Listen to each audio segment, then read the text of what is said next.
Dans les supermarchés, le poulet, on le trouve sous toutes les formes.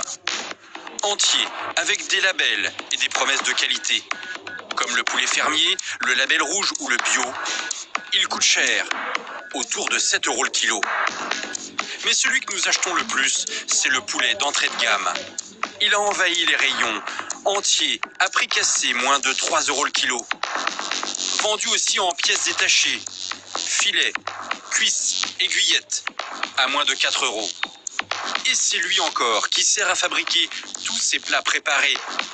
Nuggets, saucisses ou cordon bleu, rapide à cuisiner, autour de 3 €.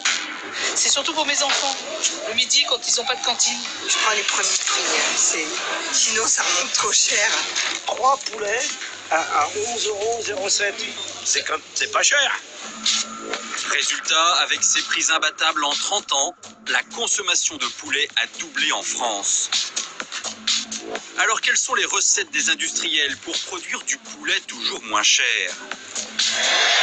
Pour le découvrir, nous avons remonté la filière du poulet low cost. Nous avons pénétré dans ces élevages intensifs et constaté leurs excès.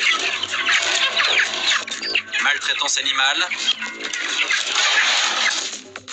recours abusif aux antibiotiques. De toute façon, il n'y a pas 40 solutions, il faut les traiter. C'est antibiotiques systématiques. Mais aussi prolifération de bactéries qui peuvent avoir des conséquences pour la santé humaine. Un problème passé sous silence en France. Mais pris très au sérieux aux États-Unis, où la question est très souvent abordée dans les médias. Les salmonelles sont partout sur le poulet? Oui, même à l'intérieur du poulet. Nous avons aussi enquêté sur ces produits si économiques à base de poulet. Des industriels ont accepté de nous expliquer comment ils les mettent au point. Souvent, cela n'a plus grand-chose à voir avec de la viande. C'est ce que nous ont révélé les analyses de certains produits faites en laboratoire. Donc le nombre assez important de fragments d'os et de cartilage dans ce produit montre qu'on est dans le cas d'une viande séparée mécaniquement. Dans ces produits, pour être encore plus rentables, les industriels n'utilisent pas que du poulet français. Ils ne l'indiquent pas sur les étiquettes, mais ils se fournissent souvent au Brésil. Un géant du poulet qui leur permet d'obtenir une viande toujours moins chère. Une course folle au petit prix qui a commencé il y a une 60aine d'années.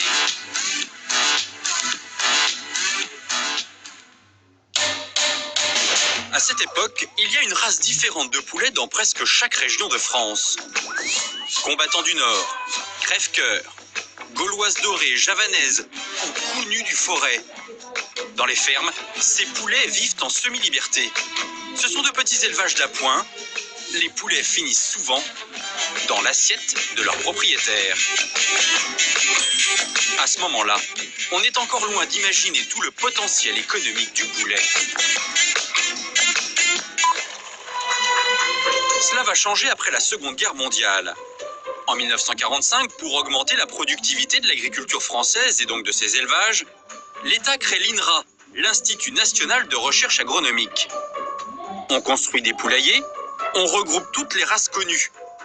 Les scientifiques font des croisements pour créer une Formule 1 de l'élevage, un poulet capable de donner beaucoup de viande en très peu de temps. À la fin des années 50, une vedette voit le jour.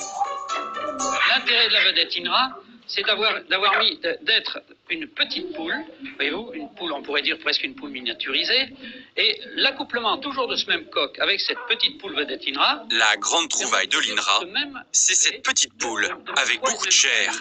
Voilà la vedette INRA, 2,5 kg. Le poulet industriel est né.